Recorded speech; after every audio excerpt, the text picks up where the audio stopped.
الحمد لله رب العالمين والصلاة والسلام على سيد الأنبياء والمرسلين أبي القاسم محمد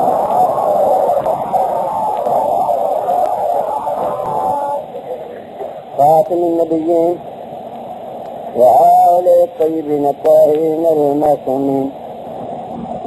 أما بعد فقد قال الله سبحانه في كتابه المبين وحواصف الصادقين وإذ ابتلى إبراهيم ربه بكلمات فتمهن قال إني جاعلك للناس إماما قال من ذريتي قال لا ينال عهد الظالمين.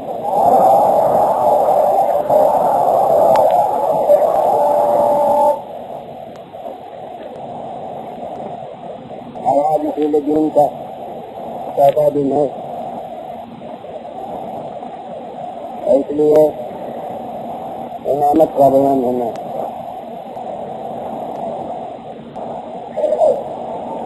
علماء علم کلام نے نبوت میں تو یہ دو بات قائم کی ہیں، ایک نبوت مطلقہ نبوت عامہ اور دوسرے نبوت خاصہ. نبوت عامہ یعنی بلا تخصیص اصل عہدہ نبوت کی ضرورت اور اس کے متعلقہ مسائل، اور نبوت خاصہ آخر میں حضرت پیغمبر اسلام صلی اللہ علیہ وسلم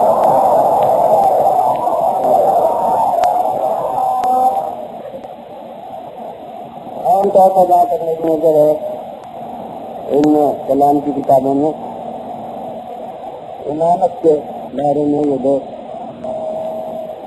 اتنے نہیں رکھتے ہیں، مگر میں نے جو آیت کرنا میں بیان قرار دی ہے اس کے لحاظ سے میں امامت کے بھی دو شعبے کرتا ہوں.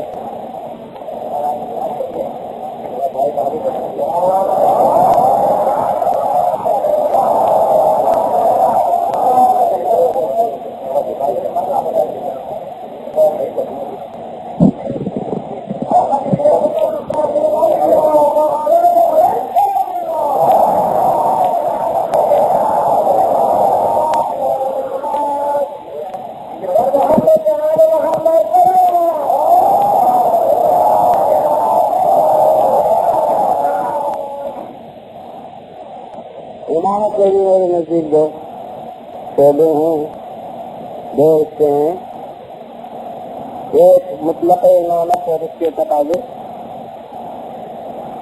اور دوسرے اصطلاحی امامت جو پیغمبر خدا صلی اللہ علیہ وسلم سے بات سے متعلق ہے. تو پہلے شعبے کے لیے میں نے اس آیت کے ترجمہ کلام قرار دیا ہے. ارشاد حضرت عطیہ ہوا کہ موقع یاد رکھنے کا ہے جب ابراہیم کی آزمائش کی ان کے رب میں کچھ باتوں کے ساتھ تو انہوں نے وہ مکمل طور سے باتیں پوری کر دی. تو کیا بولا ہی ہوا تمہیں تمام لوگوں کا امام قرار دیتا ہوں. انہوں نے کہا اور میری اولاد سے بھی یہ ارشاد ہوا کہ ہاں نیا عہدہ ظالموں تک نہیں پہنچے.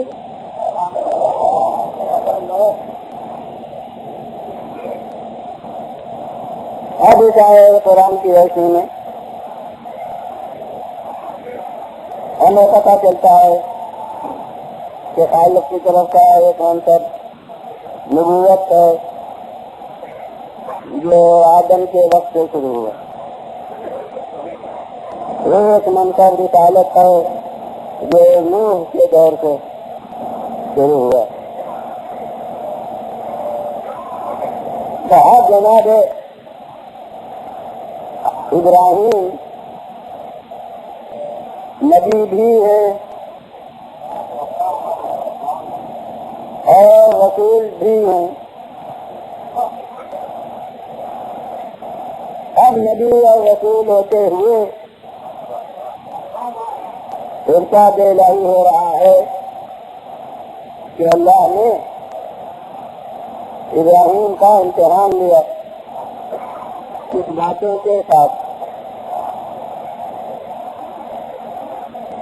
اب جو باتیں کیا ہیں اس کو قرآن مجید نے بیان میں کیا تو ہم خطی طور پر کیا کہہ سکتے ہیں اور اپنے موضوع کلام میں اس کی کوئی اہمیت نہیں ہے کہ وہ باتیں چاہتے ہیں. بہرحال کچھ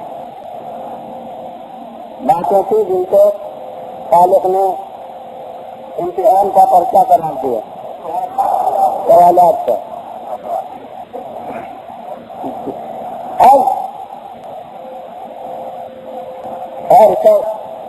اور کرے کہ نبوت اور رسالت کے بعد امتحان کی ضرورت کیا ہوئی. یہ میں پہلے کا اشرے میں تو موضوع امتحان تھا اس میں اور کر چکا کہ خالق کا امتحان خود کسی بات کے معلوم کرنے کے لیے نہیں ہوتا.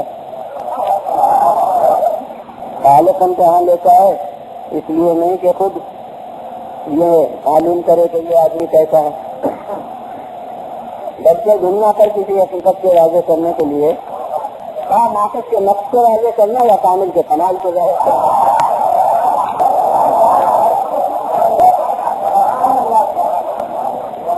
اس مقصد سے اس کا امتحان ہوتا ہے.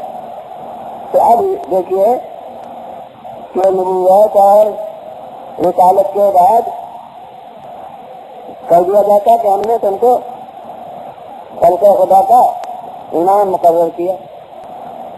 مگر یہ کہنے کے بعد پہلے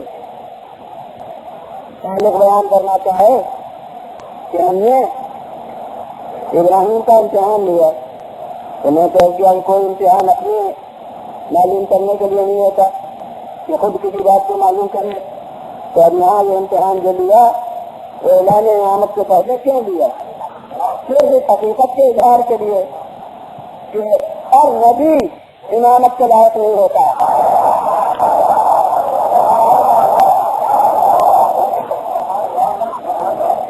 اور رسول امامت کا مستحق نہیں ہوتا. ورنہ نبی اور رسول کے کوئی ہمیں امتحان کی ضرورت کیا تھی؟ معلومات کہ انبیاء کا انتخاب امتحانوں میں ہوتا ہے.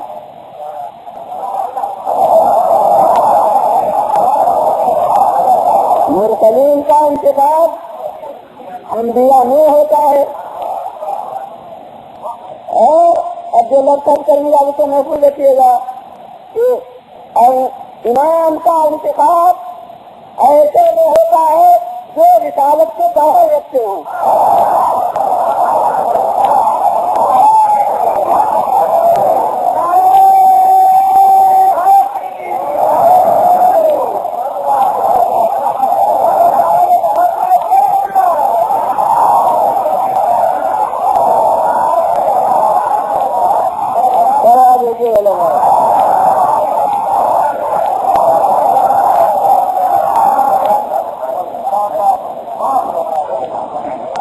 اور اس سے دنیا کو منصب امامت کی اہمیت بھی محسوس ہو سکتی ہے.